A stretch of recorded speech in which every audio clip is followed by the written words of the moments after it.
Salut à tous et bienvenue dans cette nouvelle vidéo, j'espère que vous allez bien. Aujourd'hui dans ce premier épisode je vais vous présenter 3 objets un petit peu bizarres, un petit peu insolites, un petit peu particuliers de l'univers de Sega. Alors rien de foufou rassurez-vous, mais j'ai décidé dans cette série de vidéos de vous présenter des objets qui sont pas forcément communs sur le rétro gaming, sur du next gen, que sais-je. Dans tous les cas ça commence tout de suite juste après le jingle.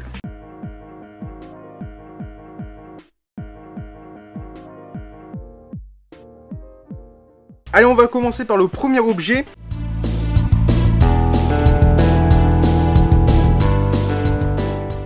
Je vous en ai parlé un petit peu dans la vidéo don de mardi dernier, grâce à notre donateur mystère qui nous avait offert des jetons, des crédits de bornes d'arcade de Sega. Donc ceux-là, ils sont destinés aux bornes japonaise, donc Astro City, Naomi, des trucs comme ça. Donc de chaque côté on a le logo Sega, Only for amusement. Donc des petits jetons tout mignons, tout beaux. Donc il y en a une petite... combien il y en a là-dedans déjà? On a 10 petits jetons. J'ai tout fait tomber. Donc on va pouvoir se faire des petites parties au Japon, mais en France on avait une salle d'arcade que tout le monde connaît. D'ailleurs il y en a eu plusieurs, il n'y en a pas eu qu'à Paris, Boulevard des Italiens. D'ailleurs elle existe toujours, la tête dans les nuages. Et je dois ce petit objet au padré. Et oui, le padré à l'époque, il allait dans les salles d'arcade avec les copains. Coucou Franck si tu passes par là. Et aussi, il allait emmener ma tante, la sœur de la présidente. Et en fouillant dans un déménagement, dans des blousons, dans des vestes avant de soit les donner avant de les jeter, eh bien il a retrouvé un petit jeton de la tête dans les nuages avec un tout petit Sonic.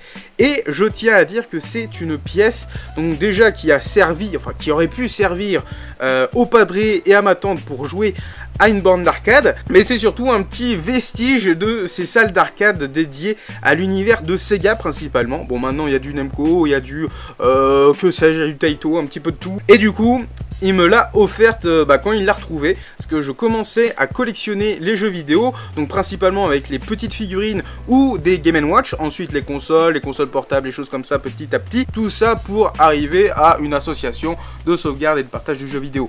Donc comme quoi cette pièce là, eh bien elle veut dire beaucoup de choses.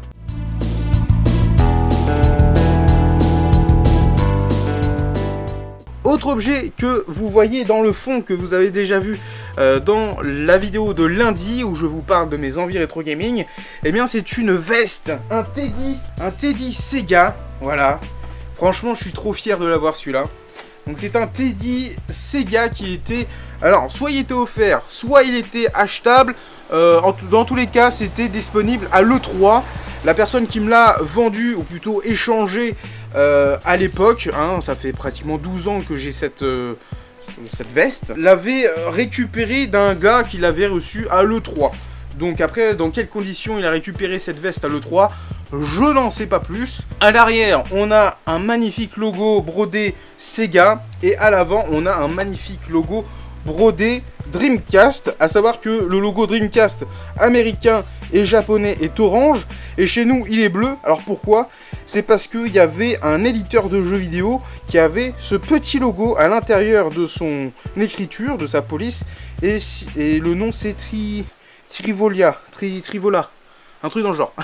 Alors comme j'ai dit, la veste je l'ai pratiquement depuis 12-13 ans. À chaque occasion je sortais avec cette veste là sur les soirées jeux vidéo où on était invité. Franchement c'était trop cool. Bon c'est duel donc je peux pas la fermer. De base c'est compliqué pour moi de fermer les vestes. Mais quoique ça peut être pas mal. C'est des boutons à pression devant qui sont de très bonne qualité. Bon je vais pas aller jusqu'au bout parce que je peux pas le mettre. À l'époque je pouvais la fermer jusqu'au bout, mais à peine je ressortais le ventre que tout jartait. Bref. Alors les manches, c'est du synthétique, c'est pas du tout du cuir, même si on aurait pu à cette période-là avoir du cuir. Les manches sont encore en très bon état, elles sont pas usées. Franchement, je suis assez épaté de l'état général de cette veste. Après, elle est assez sobre, en vrai, quand tu sors en soirée, le gars il connaît pas Dreamcast, bon voilà, ça passe nickel. Après le logo Sega derrière, forcément, tout le monde connaît un peu plus. À l'intérieur, c'est une doublure assez simple, assez fine même. Faudra l'utiliser en printemps. Après l'été, on a trop chaud avec. Et l'hiver, c'est... Voilà. On était quoi? Réunion, oui. Oui, alors... qu'il en ressort, eh bien, c'est que y a des gens, ils regardent la vidéo, ils sont pas abonnés, hein, donc ça c'est dommage. Et les gens qui regardent, ils mettent pas de pouce. Hein. Alors peut-être qu'ils seront pas avec leur compte Google, hein, parce qu'ils sont pas connectés, tout ça, machin, donc c'est relou. Mais bon, ça prend 3 minutes, voilà, et ça soutient la chaîne, tu vois, c'est sympa. Calme-toi, parce que je sens que t'es tendu. Calme-toi, franchement. Tu vas te faire du mal, hein. Pense à ton petit cœur, hein. T'es un petit peu cardiaque quand même, hein. T'as fait beaucoup de sport en ce moment, hein, quoique t'avais pas une période facile, là. Bref, donc voilà, ce que je voulais vous dire. N'hésitez pas à vous abonner à la chaîne YouTube, et puis lâchez des petits pouces, voilà.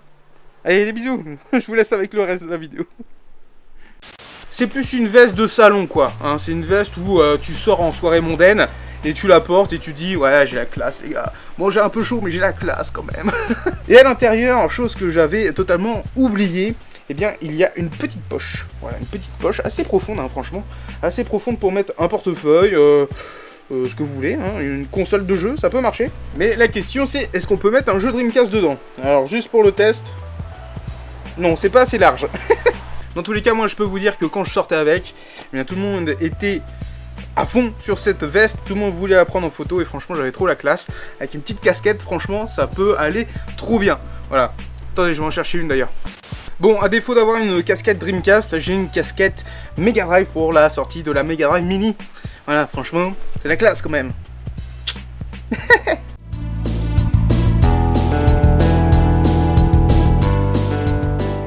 On va finir cette vidéo par un objet qui fait référence au premier, c'est-à-dire mon jeton Sonic, la tête dans les nuages, parce que c'est dans cette petite boîte que je le garde précieusement. Voilà, donc j'avais mis de la pâte à fixe au départ, mais bon, hein, on va éviter maintenant. Donc, cet objet, c'est tout simplement une clé USB qui a été offerte à différents influenceurs, journalistes, en période 2011-2013, hein, à peu près par là. Donc, j'avais pu en récupérer une à cette période-là, et franchement, j'étais trop content. Alors, elle n'est pas évidente à ressortir, la petite. Hein. Donc, de base, elle est dans ce petit coffret, avec un petit aimant pour pouvoir le verrouiller. Donc c'est tout simple, hein, une petite pochette assez cool. Une petite mousse qui permet de bien positionner la clé USB. Et vous allez voir qu'elle est trop marrante parce qu'on dirait vraiment une clé basique. Hein, voilà. Donc c'est une clé, mais USB. Voilà. Donc c'est assez particulier pour la resserrer dans votre ordinateur puisque bah, elle est assez longue, donc assez fragile. Et il n'y a pas, vous savez, toute l'armature qui permet de bien positionner la clé. Donc là, il faut vraiment y aller à tâtons, doucement. Alors je me souviens plus vraiment de la capacité, mais je crois que c'est entre 4 et 8 Go. À l'époque c'était vraiment de la promotion et du B2B, hein, donc c'était en interne et puis pour des collaborateurs, des journalistes, des blogueurs, voilà. Et donc à l'époque j'avais pu en récupérer une et j'en suis très heureux. Regardez-moi ça avec le logo Sega en mode sérigraphié, voilà, au laser, je pense que ça a été fait comme ça. Et puis on voit le petit circuit, les petites lamelles de la clé USB, ouais, 2010-2013 à peu près. Et franchement, je suis très heureux d'avoir cette petite clé USB qui rend trop bien dans son fourreau. Regardez-moi ça comme c'est beau. Voilà, tac, ça rend trop bien. Bon bah voilà, j'espère que cette vidéo, premier épisode de cette série où je vous présente 3, 5, 10 objets, oui pour la plupart ça peut être sympa. Bref, dans tous les cas si ça vous a plu, n'hésitez pas à vous abonner à la chaîne YouTube de la Sonemco Show. Si c'est déjà le cas, pensez au petit pouce bleu, ça aide beaucoup la chaîne et beaucoup cette vidéo. Donc n'hésitez pas, vraiment c'est gratuit, ça prend 2 secondes même pas, le temps de mettre sur Escape et de lâcher un petit... like. Et sinon bah, si vous avez des choses à dire par rapport à ce que je viens de dire, par rapport aux petits objets que je vous ai présentés, bah balancez des petits commentaires, ça me fera plaisir de les lire. Et dans tous les cas moi je vous dis à très vite pour de prochaines vidéos et prochains épisodes sur des objets insolites de la collection Nemco Show. Des bisous. Ils sont pas abonnés, hein? Et t'en dis quoi de ça? Voilà, je suis d'accord avec toi. T'es prêt à les défoncer, voilà, de rentrer chez eux. Et non, peut-être pas, c'est violent quand même. Faudrait leur dire concrètement, sans violence bien évidemment. Donc tu vas me ranger ça, hein, parce que ça fait vraiment peur, hein, on dirait un cyclope.